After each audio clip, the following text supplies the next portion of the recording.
What's going on, ladies and gentlemen? Thanks for joining us. Who do we have today? You're back. Guess who's back? Back again. You missed it, Wallace. Shady's back. Speaking of Shady, man, have you seen the Eminem Kamikaze? The whole thing is ridiculous. I actually kind of like the album.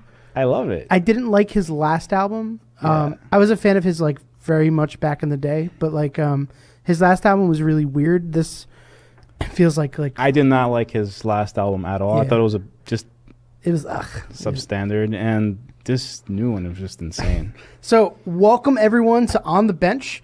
We're MAINGEAR Computers, and this is our weekly show where we talk about the latest of what's going on in technology, PC gaming, and just MAINGEAR as a business. So whilst you were gone for 2 weeks, we had King Sean as our fill-in for you, but it's not the same. No, I actually really enjoyed the 2 live streams that I was absent.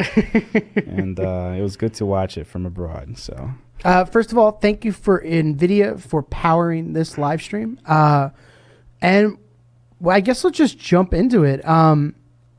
There's a lot of NVIDIA news this week. You sound like Philip DeFranco. I know. Right there. Let's just jump into it. I didn't give like a weird hand motion and like raise my voice, but so there's a lot of NVIDIA news this week, but I want to kind of talk about just some MAINGEAR stuff before we jump in. First of all, we're giving away a $5,000 PC as part of Intel Gamer Days. So if you haven't checked it out, we're doing a really awesome promotion, over $1,000 off on our PCs. So if you're looking to configure a new PC, you want to pre-order an RTX 2080 or 2080 Ti in one of our PCs, now's the perfect time. It's running for the next, I think it's like 2 or 3 days. If you go to maingear.com/gamerdays, we'll post a link in chat as well. You have a chance to check out all the deals that we have, as well as a really beautiful F131 with an 8700K, a 1080 Ti, SSD, and just really high-end specs, optimized for streaming like we're doing now and gaming. So before you jump into the next subject, sure. What exactly is Gamer Days for the people who do not know? It's kind of like Intel decided to do like a post back to school kind of like gaming celebration. So it's almost like the Prime Day for gaming. Kind of, except it's being ran by Intel. Exactly. And there's lots of components that are on sale across the internet, but as part of it, we put together like a very aggressive kind of promotion. Intel was at PAX. If you're at PAX, I hope you got to check out our Extreme Rig challenge winning most creative F131. I still want that system, man. I know. It's such a nice computer. I know that that switch integration is the sex. Awesome. And the people, the feedback from everyone at PAX was just like, oh my God, this is ridiculous. Just it's like beautiful. We almost took over the Intel space with that machine. That's such a nice system. It was awesome. But yeah, so go to maingear.com/gamerdays and check out the deals and enter to win a $5,000 PC. Also wanted to just remind everyone we have a pilot we're running right now of a new program called Edge. It's a new way to finance a PC. We talked about this while you were gone and kind of explained the program a little bit. Well, we talked about this a couple live streams ago. We did. We kind of like hinted, right? A little bit. Let's just go over it real fast. So right? The info's on maingear.com/edge if you want to check out the page. But it's do you want to explain it or do you want me to? Essentially, if you want like a new phone, right? You have 2 choices. You can either buy the phone. Well, actually, you have 3 choices, right? You can buy a phone outright. You can finance a phone, right, where you're going to pay the monthly payments plus interest, or sometimes 0% interest depending on the promotion. Or you can have essentially, which is like lease, right? It's kind of a similar model to that. Right. And we figured, why not do the same thing with PCs, right? So a gaming PC tends to get outdated every 2 to 3 years, depending on whenever there's a big talk from a major silicon manufacturer like NVIDIA or Intel. Especially if you want to be on the edge. Things like, you're playing at 4K and VR and a lot of the bleeding edge technologies. You always want to be ahead of the curve with that stuff. That's right. So why not just pay a monthly fee for the PC, right? And every 2 years, you just get a brand new one. Yep. So now you're not stuck with the old system. You're saving some money because you're not gonna have to pay for the system outright. Well, it's very low upfront cost too. That's right. All you're doing when you sign up for Edge is you're paying the shipping on the PC, and then your monthly payments start. Bam. So the out-of-pocket expense is actually relatively low, in comparison to like a lot of other financing methods where you have to put a down payment down, and you're kind of like putting a big chunk of money up front, which I think is really cool because it makes it really flexible for people who don't have that right away, but they want to get into PC gaming. But think of, not just gamers, even if you're a business, right? It's like if you're a business and you're dependent on the technology to, for example, if you're making movies or if you're rendering stuff or if you're running mathematical calculations 100%. For some reason, and you need the latest and greatest all the time, this is a great solution. So hence the name Edge, right? You're always in the bleeding edge. I like the name a lot. You came up with that name. Yeah, Right? I think it was you and Sean. It was a brainstorming. You it was a Sean brainstorming session. And Brent. Yeah. But I think it kind of explains like what it really is, and it's very different. Like we've gotten a lot of questions because it is so different than like the normal kind of financing model. But I agree with you. What I really like about it is like that lack of fear. So you can no upfront cost. You can upgrade every 2 years. You get accidental coverage on the PC, so you don't have to worry about anything with the warranty during that time period. If anything breaks, it's going to get covered, even if you If you spill coffee in your PC, you're good. It's totally covered. Just don't use like a flamethrower or something. I highly recommend not using a flamethrower. If you use a flamethrower on your PC or not a flamethrower on your PC, then it might not be covered. I think that would qualify as intentional damage. Yeah, I believe so. But it's really cool, and you do have the option at the end if you want to just keep the PC for like a very reasonable rate to kind of close it out, or you just keep on going and you get a comparable PC. You know what your payment is.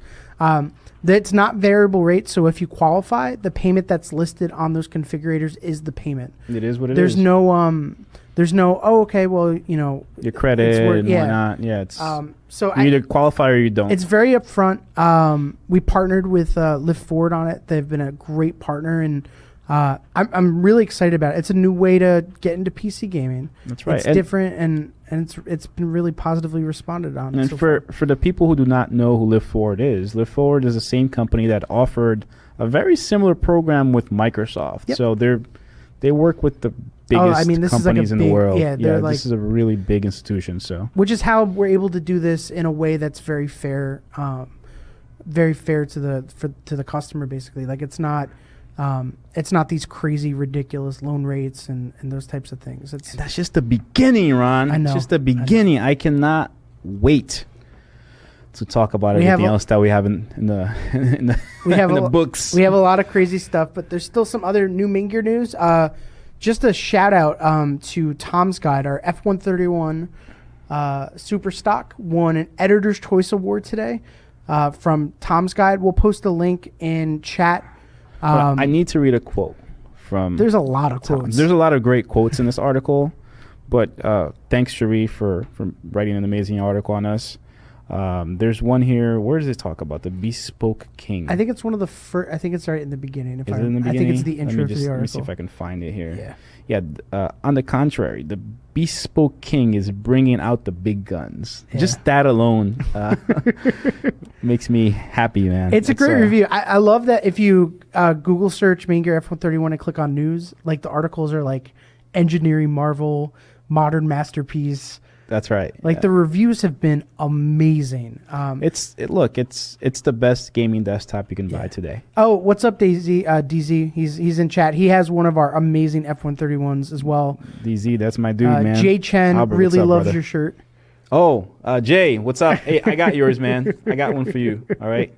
It's all yours, baby. It's an exclusive MAINGEAR internal shirt. It's not something that we have available to our customers. Maybe at some point we'll do something like that. Yeah, we'll have. This is just like not a prototype, but it's a sample jersey that we designed, and it looks good. It looks really good. So just a couple other things. We make sure to tune in next week On Wednesday, I believe we're going to be playing Shadow of the Tomb Raider. Not on RTX yet. Why not? Just not on RTX yet. But I think we're going to be playing that next week. Make sure to tune in on Wednesdays where we play new games. We may, it depends. We end up just playing PUBG instead. Maybe me and you play PUBG. Let's do it, man. We'll we should still do a Rocket League match versus I'd be me down with versus that you. too. No? I have to play with a controller though, if that's okay. You play however you want. Okay. You can play with your eyeballs. I'm not gonna play mouse and keyboard. And guys, I'm not saying that in a cocky way because I haven't been playing it. No, we're both kind of probably in the same level. We're both gonna be not great because we haven't played in forever. I am gonna secretly practice for the next week so I can spank you live. I'm totally okay with that. And then there was one more thing we wanted to talk about, which is that our funding ended. I know, Wallace, you wanted to kind of. Yeah. You didn't get an opportunity. I figured I would wait till you get back because I know you wanted to kind of talk to everyone. That's right. Personally. That's right. So we closed our round with Net Capital, and I want to thank all the people who believe in us, the investors. We have friends and family that invested. We have, people that are customers, and just people that believe in the company. It's so humbling. Yeah, it is humbling, and awesome. Thank you very much. Now this is a time where we need to, hit the ground running and make sure that we deliver, right? And with that, I will be personally updating the investors on the list that made the investment on netcapital.com. And so expect an email from me sometime next week. And there's a lot coming, right? So there's a lot of new products. There's a lot of new partnerships coming in the next coming months. Including this holiday season. We'll have some products that are not typically normal for MAINGEAR, but now we have resources. I wish we could talk about it. Yeah, well, we'll talk about it shortly, soon. right? It's probably maybe next month. Sooner than it feels like. Yeah, sooner than later. And it's just cool that you're going to be part of this company now, and you're going to help us shape the future of PC gaming. More importantly, shape the future of gaming in general, right? And just help us grow this brand globally. And we're excited about it. I'm very thankful for you believing in us. And now let's work. Let's get to work. Yeah. There's a question of what the investment is for. Is basically we opened up our business so that anyone could actually own a part of the company. So you literally had the chance to buy a share of MAINGEAR and own part of the business. That's right. I mean, there will probably be future opportunities if we ever one day grow to a much bigger company, which we will. Right? Yeah, and that's I think in the roadmap. And I think Net Capital actually allows you to buy shares from other people who bought after the fact. And that's one of the things I want to clarify with our investors. So you should technically be able to, and don't quote me on this because I need to make I don't sure know the specific. we're not going to get into details, but I will drop an email soon. But there's with specifics. Absolutely. So, okay, into the news. We're very NVIDIA heavy this week, which makes sense. Right? Bang, bang. We're getting Big Green in the house. We're getting more info about, we're going to have to get a new one of these guys. We need one with RTX. I know. It's got to be can you just white it out and put 2 and put like an open air coaxial cooler here. But before that, there was a little bit of AMD news. So AMD actually submitted a patch to the Linux kernel that will add support for FreeSync in Linux, which I think is cool because that's kind of in the ethos of what FreeSync was meant to be. I think Linux is like the perfect fit. Right. It's free. It's open. Yeah. It makes a lot of sense. Yeah. And with the announcement of, we didn't talk about this on the stream, but Valve starting to support Linux a little bit more as a gaming operating system. Now you can run games on Linux through this. What's the Valve thing called? I can't think of the name. We didn't. No, not SteamOS. No. Like Spark or something like that. There's a name for the technology. Essentially, what Valve did is they forked Wine. So Wine is a layer for Linux that allows you to run Windows applications. It kind of interprets like an emulator almost. Kind of. It's not like a full OS emulator. It's like a layer under the application that takes the instructions the program is sending and kind of translates them to work in Linux. All right.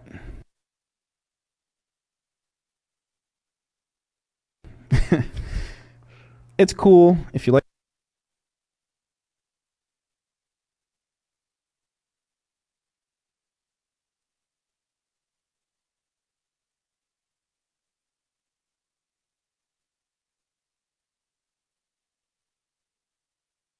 to tinker with stuff. It is definitely not practical. Yeah. I've been seeing so many articles on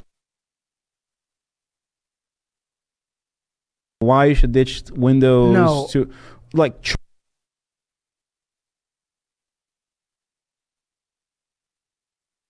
ditching Windows and going to Linux, and then you're going to come back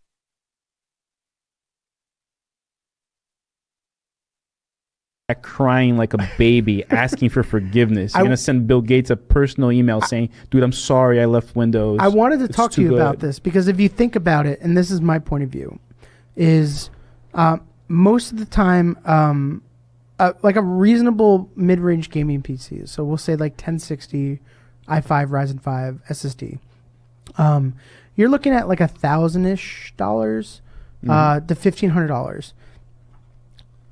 The $100 for Windows, it's nothing. Is nothing in comparison to the total cost of your PC, and it's the only way to unlock the full performance of the hardware you spent.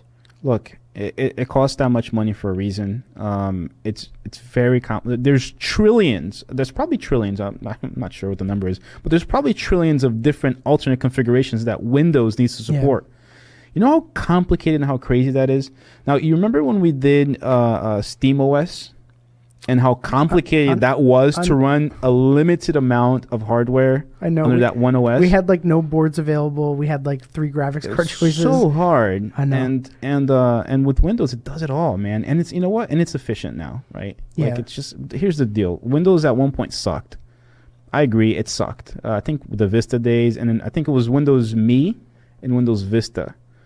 Are the two versions that really sucked. I actually think Vista gets a worse rap than it deserves. The first year of Vista was bad. After the first year, actually wasn't as bad as people remember it. But you know why it was really bad, right?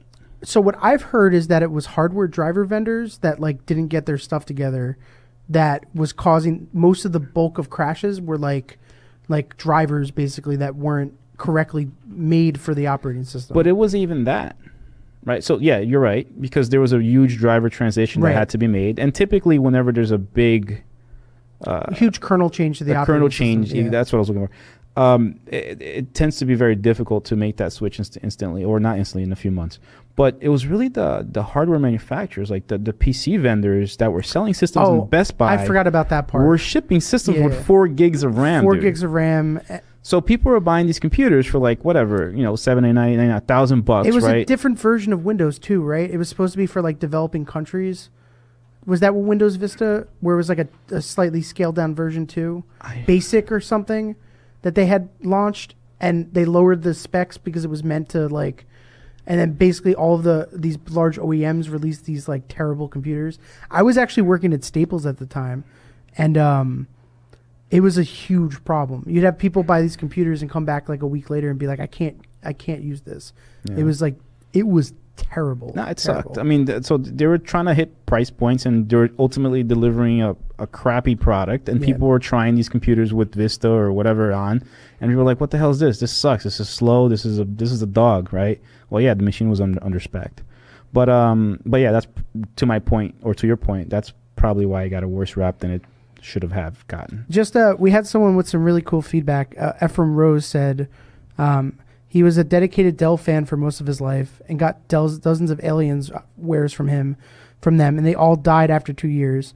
He customized one of our MAINGEAR machines about 4 years ago, and it's been running strong ever since flawlessly. So thank you for being a customer, and appreciate you. That's what you get when you buy really good hardware that's integrated correctly, tested correctly, cooled correctly. That's right. Everything is done designed correctly. Yeah. It will run for a very, very, very long time. So that's it for Lynn. I wanted your feedback on that because I think it's an interesting conversation. I can see the only reason ever to run games in Linux would be if you have like an incredibly like $250 PC and you're just trying to mess around with it. and like it's more of like an experiment. Right. And look, if you have like a single task or a single application or applications that you know you only need for certain things, then Linux is fine, right? Yeah. Like you have 5 apps that work and that's all you need a PC for. We're probably making a lot of Linux nerds angry right now. No, it's the truth, right? It's not even about being emotional of what you should have or you should not. I try it once a year just to see where the distros are, and then inevitably I try to fix something and break my install. And then I'm like, okay, never mind. I'm going to install Windows on this machine. We messed one of our guys actually had an image up and running, and I thought it was really smooth and clean, and it worked great. But there's just no support for it, and that's the reality, right? And it's not that it's a bad OS; it's just that it's very cumbersome to get up and running. It is not for gaming. It's not for gaming, so that's the deal. All right, man. So what's next? Okay, so this is into the NVIDIA news. So. Basically, NVIDIA, I think today, it might have been yesterday, put out a white paper detailing like the intricacies of the RTX and Turing architecture. The Turing white paper. It goes really deep into the like technical aspects of like shader cores, and it's a little bit too deep to really super talk about. But I thought there were some standout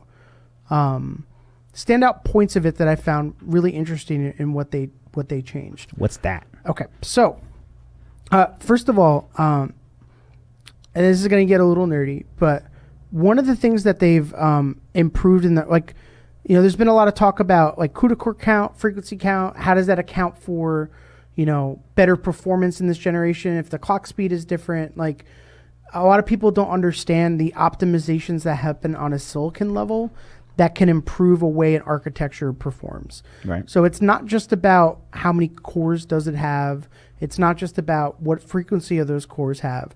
A lot of it is about the way those cores work together and how they're optimized at the silicon level that provide performance.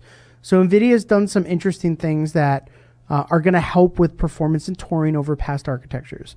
One of them is basically GPU calculation core types are there's floating point and integer-based cores. There are different types of calculations. So certain types of things when it comes to powering a game are integer-based, some are floating point. It's just basically the way that the game renders itself. Depending on what it is, it's going to be rendered in a different way. The old architecture, when it got to a task that was different than the floating point ones, actually had to stop what it was doing and work through the integer-based calculation and then switch back to floating point. So it couldn't chew and walk at the same time? Exactly. And this was actually like a bandwidth limiter for the card because it couldn't do those two things at the same time. With Turing, they've actually split the way that the processors are internally set up, so it can actually do them at the same time. So what that means is when it gets to the like an integer-based calculation, it doesn't have to stop what it's doing. So it's more efficient way. It's not even just more efficient. It literally means the CPU can be constantly working on things and working on the correct things and not get hung up on something else. So it doesn't have to pause, switch. Got it. Exactly. And that's something that and that's one of those really like, it doesn't sound like it's that big of a deal, but when it comes to optimizing an architecture, like that is going to make a big difference in what its throughput is on the same kind of calculation. Now, what enabled that? Was that just like how is that possible? Why couldn't they have done that before? Turing is a totally different architecture. So they changed the internal layout of the card to change the way that it's calculating things internally. Typically, when you make a decision at that level, there's always a give. Is there a give in this particular situation? Not that I've seen. It's just a different way of taking an approach, and it's one of those things where most, from what I've read, most of the a lot of the stuff is handled by the CPU that the GPU wasn't great at. And this might open the door up for the GPU to do more and take some of it off your CPU, because it's getting better at doing different types of things. So it might not be an immediate improvement, but it might be one of those improvements where as developers have access to utilizing the GPU in new ways. So the example I heard was like, if you're calculating item inventory, that would be traditionally handled by the CPU. But that's something that might be able to be done in the GPU in the future. Well, in a way, NVIDIA is kind of making the CPU less and less relevant for gaming, which is kind of crazy, but that probably explains why Intel is investing heavily on their GPU. Oh, I'm sure the further we get into the future, you're probably going to see a lot of that kind of happen and the GPU do more. We've already seen it in other industries where they're using GPUs for simulation and calculations and stuff. And it's just way more complex and way more powerful in a way, just because of the nature of its design, right? Absolutely, absolutely. So another thing is they kind of went into just a little bit more about the way SLI works and just how much more bandwidth NVLink is able to do than the traditional bridge. Mm-hmm. They're saying by switching to NVLink, they'll be able to do surround at resolutions of 8K. Now, that doesn't mean that these GPUs necessarily... GPUs can't handle it, but now there's bandwidth. There's bandwidth to handle it. There's a bigger pipe now. Yep. I mean, God, we haven't even achieved 4K proper yet, right? Well, actually, now we have with RTX. Right. A single GPU can run 4K games at 60 plus frames From what per second. they've shown, it's really a good 4K performer. Speaking of that, everybody's unboxing their RTXs today, huh? Let me rephrase that. All the reviewers. By the way, Shannon, what's up, man? Thanks for joining our stream. All the reviewers are unboxing their RTXs today. So there's just two things that I see on Facebook and Twitter is RTX unboxings and flamethrower, or not a flamethrower unboxings. I wonder if both work together somehow. The other thing NVLink helps with is basically higher refresh rates, so getting over 100 frames a second. That extra bandwidth is actually going to help when running SLI and trying to get up to like 144 frames a second at higher resolutions. So there are indeed benefits to it. So they also talked a little bit about NVIDIA Scanner. So what NVIDIA Scanner is basically it's a tool for Turing that allows it's made by NVIDIA. It's going to be integrated into tools like Afterburner and EVGA's Precision X. And it allows basically one-click overclocking. So they load like a heavy computational load onto the graphics card and use that to find what the limits are, and it will overclock it for you. Now, you'll still be able to overclock it yourself, but it's meant to... That's smart. It's meant to smart kind of auto push your card a little bit beyond what you kind of get it at. It's self-testing while it's overclocking. Exactly. Right? And that's probably the safest way to overclock. Because there's overclocking to the limits, right? Where you just want to break records, and that's what the guys do with LM2 cooling and all that other stuff, right? But those overclocks are unstable. Those are just peak overclocks to run a benchmark, right? For like 15 minutes. And if you look at the way they run their benchmarks, hey, have you ever seen these guys run their benchmarks? What do you mean? Like 3D Mark? Who? Like these LM2 guys? Oh, it's ridiculous. No, like it's not 3D Mark. Oh no, it's literally like there's like nothing. There's nothing being rendered on the screen. It's just everything. There's no shaders. There's no nothing. Yeah, it's not realistic. Like it's not remotely what you can like. It's nuts. No, it's ridiculous. And then there's the proper way to overclock, which is a stable way, right? It's like in our case, when you buy a computer from us, we're not overclocking the system to the extreme. Because we technically can, right? And we technically could overvolt the processor and make sure that it runs stable, but it won't run stable for long. Yeah, it could be a year, it could be 6 months. I've seen overclocks from other people that died in 3 months. I've seen overclocks that died in a year, like you're saying. And what happens is, people are like, oh, my machine is stable, so I'll just keep on giving it more voltage. And you keep on overvolting that processor, the silicon is going to degrade, and it's going to take a dump on you eventually. Exactly. Right? Even though you're cooling it properly, you might say, oh, my temps are good. Let me just overvolt the shit out of it, and let me make sure that it's gonna pass prime and whatnot. No. No, because that processor will probably go bad. Yeah. Right. Over time. No, absolutely. I think it's cool that they're doing this. It's nice. EVGA tried last generation. Mm-hmm. And this is from NVIDIA. It worked okay. This is from NVIDIA. Yeah. And it will be in your tool of choice. There's one other thing that they gave more information on that I wanted to talk about, which is DLSS. So that's hot. They showed... Not literally, but that's hot. They showed one performance benchmark that was at 4K for the 2080, I believed. And it showed that if you were using DLSS instead of traditional anti-aliasing, that there was a large performance gain. Mm-hmm. So in the white paper, they kind of outline how DLSS works. It's AI, isn't it? It's even more interesting than that. So the way it works is, do you remember the super sampling that NVIDIA did? Of course. Where it would basically up-res the game and then kind of... it would up-res it in the background and then down-res it to your resolution so that you got more fidelity out of it. So in a 1080p monitor, you can run like a 4K game. Like you're kind of getting the image quality of a 4K game. A little bit. You're limited by your monitor, but you get some of that fidelity you would get at 4K. Right. So super sampling is really cool. So what happens is a game developer sends an early build to NVIDIA. NVIDIA says that this is really inexpensive for a game dev to implement. And NVIDIA does this for free.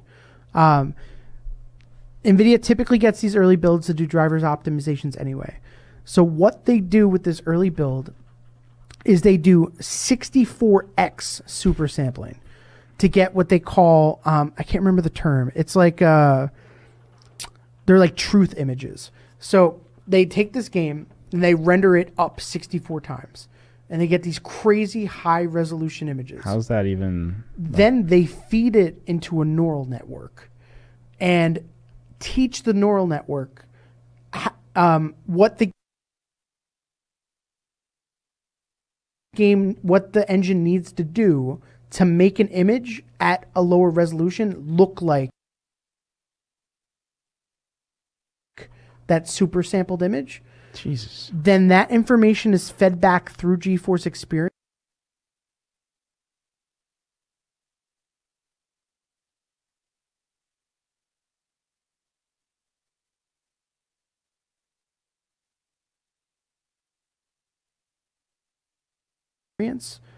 And when you do super sampling a DLSS in the game, it's based off of the trained neural network that they did off of the game sample. So your GPU locally is saying, I was told that the next frame will be this. It will look. In order to make it look better, I'm gonna fake it in this kind of way because of the neural network that was trained. I can't wait. Well, I know how that is, but I can't wait for the people to see it. It's really interesting. And the perf is what? It gives you 40% more perf. They're saying 2x performance in over anti-L. We can't talk about perf. No, this is based off their chart. It was a big performance increase. Now, mind you, this is over traditional anti-aliasing. So, that's if you have, I can't remember the number they gave. It was maybe 8x anti-aliasing. So this is meant to kind of replace that. But what I thought was really cool is just, this is ridiculous, right? They're taking a game, they're running it through a thing, building a neural network sample off of it, feeding that back to the card, and that's what the card uses in order to do the DLSS. I mean, we are living in the future, ladies and gentlemen. It's really awesome, and I think the part of why I wanted to talk about this is I think it's important to understand how much work goes into doing these features and these things. It's not just NVIDIA is oh, we came up with a new anti-aliasing replacement that uses this chip. This process I just explained, it's bonkers, right? Dude, it's crazy futuristic shit.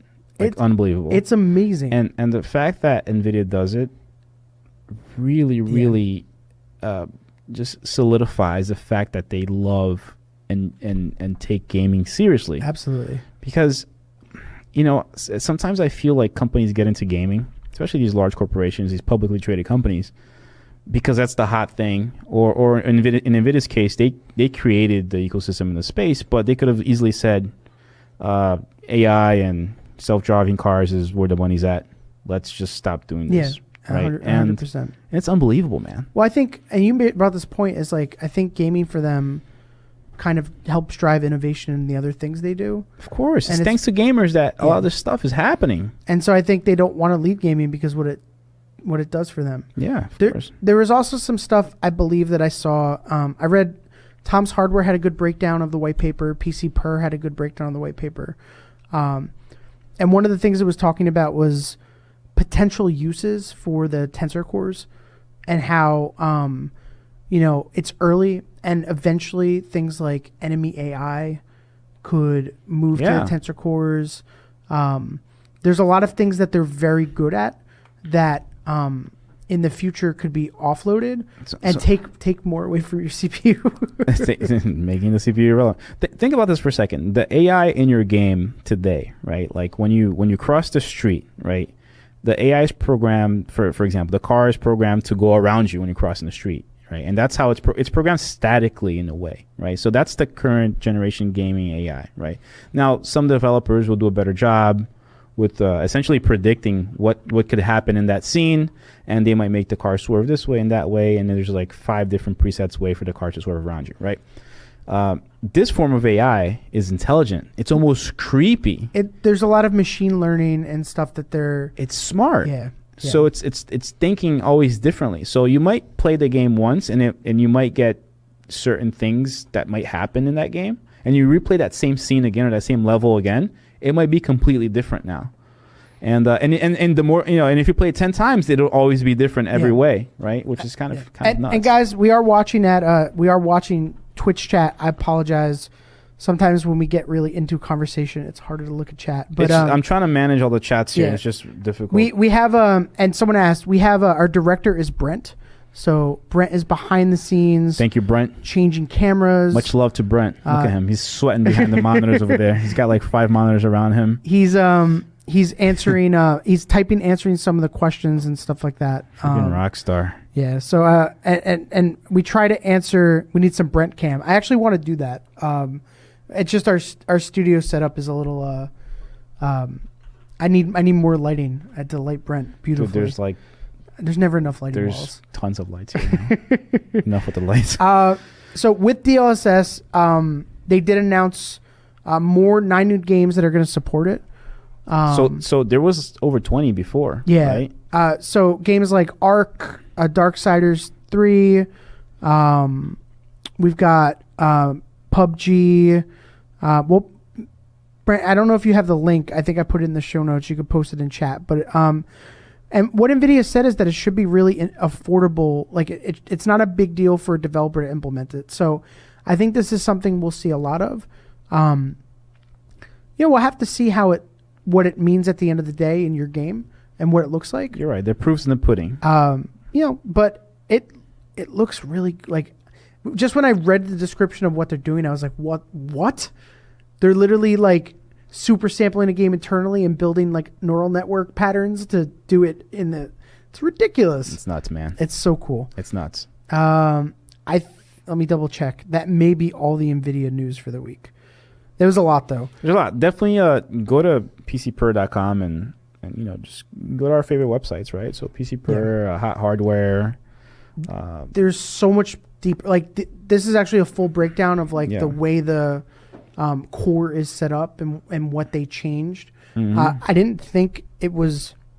I think it was a little too complicated to cover here. To be honest, I probably only understood like a quarter of what I read.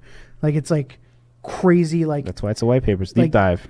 Like super engineering deep dive. Maybe we should have somebody from NVIDIA come and do a live stream with us. Maybe Tom Peterson really can join our live stream in the near future. We had I guess their name is Booger Lover on Twitch, but they wanted to personally recognize Ivan, our operations manager, who provided next level customer support for him, and that was a really good experience. Booger Lover, thank you for being a customer, and Ivan, thank you for being a stud and taking care of Booger Lover.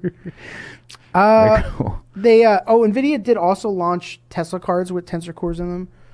Yep. I had this in the news before I realized the white paper came out and was looking for like hardware news. There's not a lot for us to talk about because we don't deal a lot with like the Tesla side of things, but they're rolling out this this architecture to a lot more of their platforms. So it's going to be cool to see what everyone can do kind of with the new stuff that they have access to.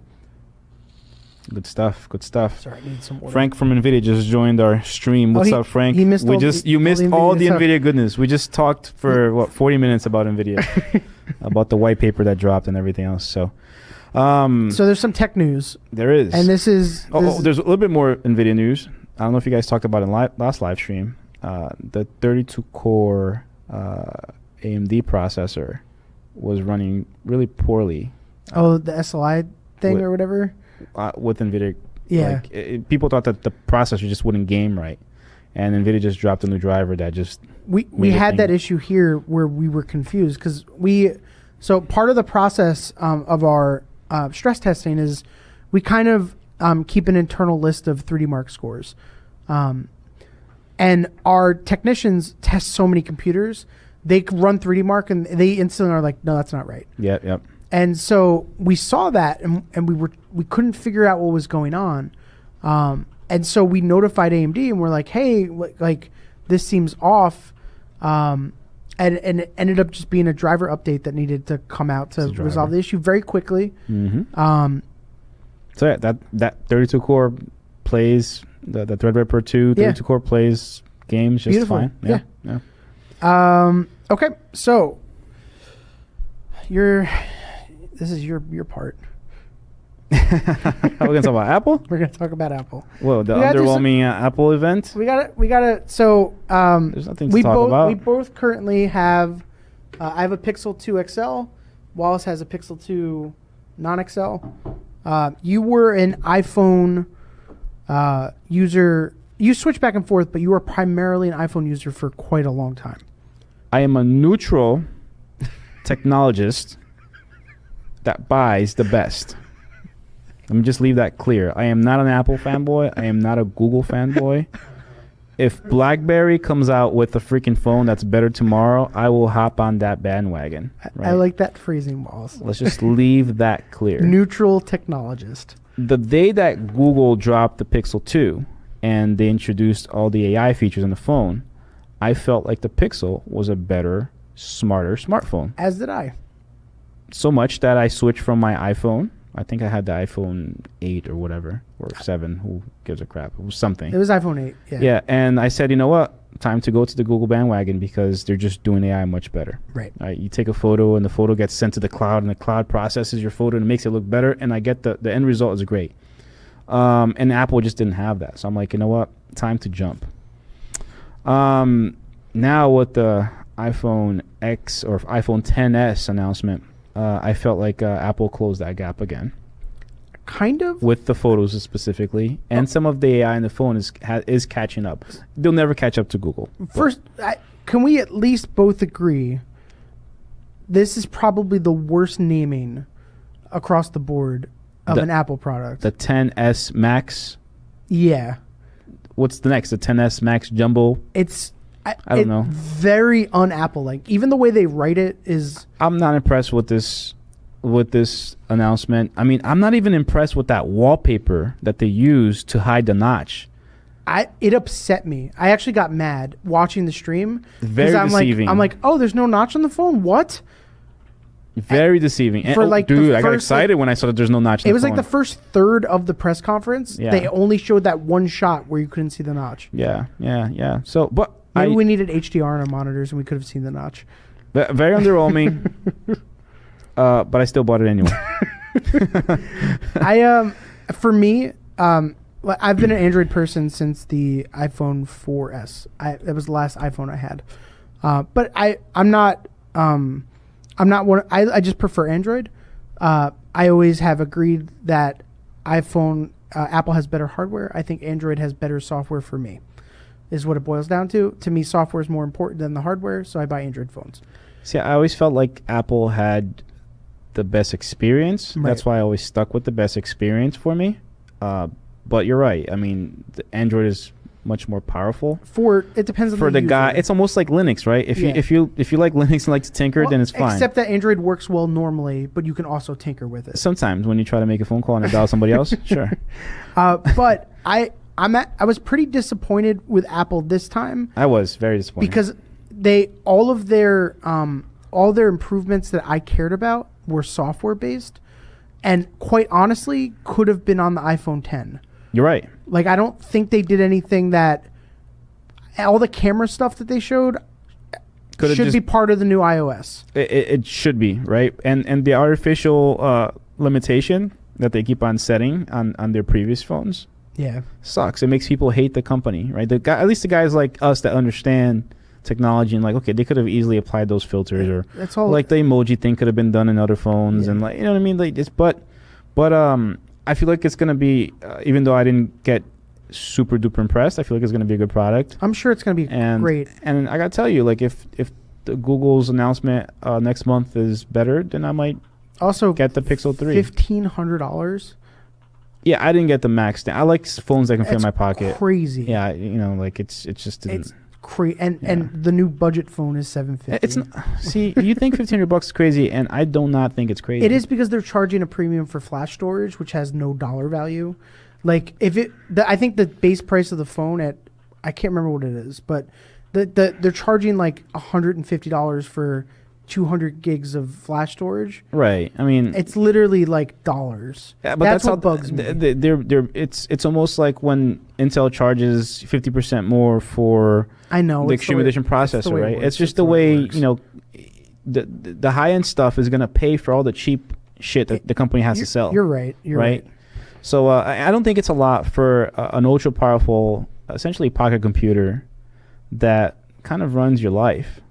If you think about it, in that scheme of things, yes. Yeah, I mean, $1,500 a year. I mean, I bought like a $1,200 Pixel. Like, I'm not against buying expensive phones. It's your computer that's in your pocket, right? So it's kind of not a lot of money, but it is a lot of money. I just think I think the scaling it down, like $750 for a phone with an LCD screen, just seemed a little crazy to me. The budget phone? Yeah. Yeah, that was kind of bullshit. Like, the rest of the phone looks fine, I think, for what they did. I think it's the positioning, because it's actually a good phone. Well, it's an iPhone 10 with a LCD screen instead of a great. They should have made it like $499 or something like that. Maybe the screen is great though. We'll have it's always gonna. It's gonna be good. It's gonna be well calibrated. Their LCD screens are actually usually really good. That's the thing that Apple does best, is they make sure that everything's polished. So it is look like an ugly duckling though. Those bezels look just kind of. Ugh. I know. Yeah. Okay. Okay, so just a little bit more. I'm going to skip some things here. SpaceX did announce that they are going to fly 2 people to the moon. They sold tickets. They haven't announced. I wonder who it is. Is it going to be Sergey from Google or maybe Zucks? They said they would say on the 17th. I think they're going to announce. If it's Zuckerberg, I'm going to call him Zuckerbird. I doubt a big CEO of a company would take the risk of dying in space. Why is that a risk? I mean, it would be glorious. Sometimes rockets blow up. I love SpaceX, but like, I mean, anybody with that type of money. I mean, think about it, right? Like, if you're flying to space, if you're taking the trip to space, like, I guess let's just call it a space vacation, a spacecation. Spacecation. If you're going on a spacecation, right, you probably have a lot of money. If you have a lot of money, you're probably important somehow. That's what I mean, yeah. If you're important somehow... Don't go to space. Don't jump out of airplanes. It must be cool, though. I know. Right? I would love to. I'm like a huge... Imagine zero gravity. Just like, woo. I'm a huge NASA nerd, so like... that must be nice. Do you know that it's not actually zero gravity? It's that you're continuously falling. You're continuously falling. Yeah, so this just to get nerdy, when you're in orbit around the Earth, you experience the difference in gravity is minimal between being on the surface, right? But you're essentially continuously in a falling motion around the Earth. and that falling is what makes you feel weightless. I heard it the other day, and I never realized it. Makes sense. It's the same as like the vomit comet that flies in a parabolic curve, and as you're falling, you feel weightless. That's what you're doing when you're orbiting the Earth. It makes sense. Yeah, it's really cool, right?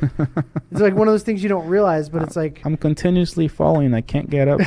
I don't know how far away from the Earth you'd have to get to escape the gravity, but... I don't know. Maybe Elon Musk will go up there and smoke a joint with the passengers. That'd be cool. So we have some gaming stuff. There was a survey, actually, of gamers. I think it was of 5,000 gamers. And that was surprising. Absolutely. So PC gaming crushes console gaming is the headline. Now, mobile gaming was actually number one, which makes sense. Now, did they post it like on Reddit and ask people like in the PC gaming section? Like, where did they get these sources? But regardless, so 5,000 people is a lot of people. This was like a proper like survey. This wasn't like a casual thing. This was like some industry analyst that like did this survey. But 52% of gamers play on the PC compared to 43% on consoles. And all pretty much play on your phones too, right? So that's number one gaming platform is the phone, which makes sense. I mean, makes sense. What else are you going to do on the toilet? Yeah, that's right. Candy Crush or whatever on your phone. And then second place is PCs. PCs, yeah. And then third place is consoles. That's pretty That's awesome. incredible. It's awesome. It's amazing. Yeah, that's just man. And some people said PC gaming was dead. Remember that? Those suckers. What are those guys? A couple years ago, everyone was like... Let's hit those guys up on Twitter. I'm like, PC gaming is not dead, bro. Gaming is glorious. So, just a couple other things. I want to talk about Spider-Man a little bit. I know it's not a PC game. I'm just having a good time. I hear it's like amazing. So... PS4 only. PS4 only. Come on, Sony, open it up. Let us play. You know, we've talked about this before. Like, PC game, you want to have a PC... and then you want to have a Switch and maybe a PS4 is like the ultimate combination. PC first, where you play everything, and then if there's enough exclusives, you go and buy a console. F that, just get a PC. Spider-Man is really fun. It looks good. It looks good too. It's not just doesn't look just fun. It looks amazing. I'm like visually, it's stunning. I'm like 6 hours in. Do you have a PS4 Pro? Or I have a regular PS4. It runs and it looks great. It runs great. It obviously doesn't look as good as like gaming on like there's. The frame rate isn't 100% smooth. Like there's all those disadvantages. But if you've played the Batman games, it's like a better version of those. Yeah. The web swinging is like everything you'd ever want. The combat has so much variety. Like my current rhythm when I go into a battle is I punch a dude up into the sky. I start hitting him. He falls to the ground. Such a cute dude. Immediately shoot a web and pull the next dude up to me, start hitting him. Then I hit a button and I swing to the next guy, kicking him. I'll basically juggle like bad dudes in the air for like 30, 40 seconds without landing. You're badass, Ron. It's so You're much such fun. a badass. You're a badass Spider-Man, dude. So much fun. I'm like it's a really good game. It's the first thing I've actually played on my PS4 in forever. So is it as fun as Batman? I think Arkham Knight. I think it's better. Really better. The mobility gives you a lot more options. I gotta try it out, man. Just swinging through the city is that must be cool. Like perfect. It's just it's so much fun. That's awesome. It's so much fun. But in games that are available on the PC, Tomb Raider, the new Tomb Raider is officially out. It's going to be one of the first games to support RTX, but the reviews have been like stunning. It looks amazing, gorgeous. Yeah, it's getting like 9 out of 10s all over the place. So it's out already, you said? All the reviews are out today. I think the game Brent, is the game out today officially? Yeah, it's today or yesterday. Okay. But I'll give it a try tonight. It looks gorgeous. The things that I've seen is that the story is excellent, and that the puzzles are like hard but not like too hard. It's like a perfect balance. It's what you want out of a Tomb Raider. The combat is good. The stealth is good. Actually, DZ, who's in our chat, was doing a stream the other day that I watched for, I don't know, maybe like an hour, and it just looks super fun. Oh, you missed it. We played 2 Point Hospital last week. Yeah, well, why'd you choose that game? Is that like a new thing that's happening? It's a new game. It is a new game? Yeah, it's a classic sim game that has a huge cult following. And Sean really, really, really wanted to play it. Yeah, I'm like, out of all the games, I saw you guys playing. I was like, out of all the games, they chose this hospital game. Want to do something fun and a little bit different, and something that is more approachable. Basically, it's something that you can run. So what do you got to do? Did you ever play like Roller Coaster Tycoon or SimCity? Yeah, of course. It's like that, but for a hospital. So you're building a hospital, you're operating. That sounds like stress. Do you have like patients and stuff? You do. You got to operate and like, oh my God, you don't operate. You don't operate. That's work. Yeah. Why would you? What do you want to work for? It was cute. It was fun. You got to answer emails in the game? No, dude. I do that throughout the day. Jesus. Chat says it's a great game. After hearing Wallace say that, maybe I don't want to play 2 Point Hospital. Yeah, it's like, come on. I want a game where I can just de-stress. I feel like if I have to run a hospital, I'm going to be stressed out. The people coming in and hurt and dying. Is there like kids in the game too? No, of course not. Oh, okay. It's very corny. It's not realistic. It's like it's very kitschy, kind of fun. Nintendo also actually had a pretty big couple big announcements. The biggest probably being that Animal Crossing. I think chat was talking about it. That's why I brought it up. They're bringing Animal Crossing to the Switch. I got an email from Nintendo about my account. No. Oh yeah, it was a personal Dear Wallace newsletter. It had my name on it and my email, talking about how you can't detach your account from the Switch moving forward, something like that. Did you see that? Nintendo is so archaic. I didn't read it in the way that they handle stuff. I have a 3DS, and the way that you have to move your account around is like arcane. Like it's. I mean, just copy Xbox Live, Nintendo. Oh, that would be too much work. They'd have to like. It's not very kid friendly. Yeah, they need friend codes. I feel like. Yeah, I don't know. You're right. I mean, Jesus, it's just. You're right. And their online system sucks. Well, the new version just launched, or is launching now. I think you have to like use your phone to chat with people. It's like, come on, catch up. Game on the PC. You got Discord. You can chat with anyone, anywhere. Speaking of Discord, man, is that the next Steam or what? It's crazy what Discord is doing. It's crazy how they're growing, and it was like a mod at one point, right? Wasn't it like just 2 guys or something like that? I'm sure it was. Yeah, it was just like a way to.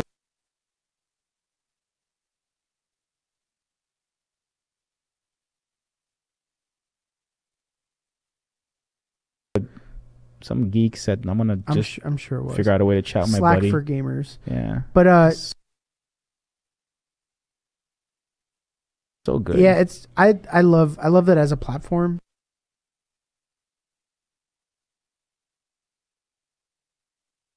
I don't know anyone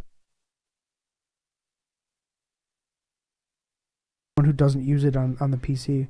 And dude, once they're already offering games. Right? Yeah, they that was like 2-3 weeks ago. I gotta try it out, because is there better integration of the game that's purchased within Discord with Discord? It may be. That's sick. Man. It might be. They're doing a lot of interesting stuff with game integrations into the chat. Oh yes, I could be incorrect, but I believe that with games purchased in Discord, the party system, it works more flawlessly. Yeah, with inviting people into your game. There you go. I think it's kind of disconnected. It might work with Steam, but it's disconnected with other platforms.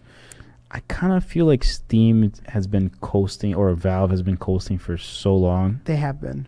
Right? That they need a Discord to come and kick them in the ass a little bit and say, hey, start innovating and stop just being an online store or whatnot. And they redid their entire chat interface because of Discord. It's still not great, but it's better. And honestly, Valve should have just acquired Discord when they could have. I know. If they could have. I'm not even sure if there was a conversation, but they should have just seen that and said, okay, of course, these guys are onto something. Let's just buy them, integrate their technology into our client, and bam. The thing is I kind of don't want to start buying games somewhere else.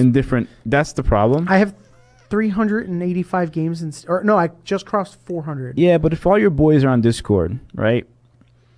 And you're like, it might works take better. One game. And it works better. And you're like, hey, you know what? I'll just use this. And then now you're in. Now you're sucked in, man. You're in that hole. Done. Yeah, and chat, Jay Chen's asking in chat. Jay Chen, what up? Do we have a public Discord server? It's something we're working on. We do some stuff internally to talk that way. We use this. That's how we use. Yeah, we use Discord to talk. But we are working on like some more. So Brent, who's directing the stream, is our community manager, and we're working on some cool initiatives for more interaction with everybody watching. Once we finish that room next door, the game room. Yeah. We'll just have a lot more gaming action. There'll be a lot of fun different things we can do. Yeah. And then this is mostly for you, Wallace. What's up? Forza Horizon demo is currently available. Yes, on the PC. Right yes, Windows 10. Windows 10, beautiful. But well, then again, I've never been a big Horizon guy. I know. I like the strict simulator. Yeah, but I hear it's a lot of fun. I've played a little bit of Forza Horizon in the past, but I never really got into it. Like my brothers, they love just meeting up with their friends on Forza Horizon and drag racing each other. I hear it's like a lot of fun. But they're adding Bond cars to the game. Like James Bond cars? Yeah, the 64 Aston Martin. Oh, the submarine? It's going to be in there? DB5. Can you dip it in the water? They're all Aston Martins. It looks like Lotus, Spirit S1. Oh, that's cool. It's in England? Yeah. Okay, that's cool. It's going to be... It has like a whole weather system. So it's always moody and foggy and... So you can't hear Brent, but he's just said there's like a full weather system. Can't we get a mic for Brent? We can, yeah. Let's at least get his voice. We actually going. do have a mic for Brent. He just keeps refusing to use it. All right, Brent. Next stream, you need to get a mic turned on. He just like I think he's a little nervous. He's a little shy. It's okay, Brent. He's a little shy. Everything's okay. I think that's it for the week. We made it a full hour, mostly talking about that was fast. NVIDIA, but there's so much exciting stuff. There's going to be more exciting stuff. If you're interested in an RTX card right now, make sure to go to maingear.com/gamerdays. We have over $1,000 off our systems. Perfect time to pre-order a card. Get it in the launch window. Also, a chance to win a $5,000 PC.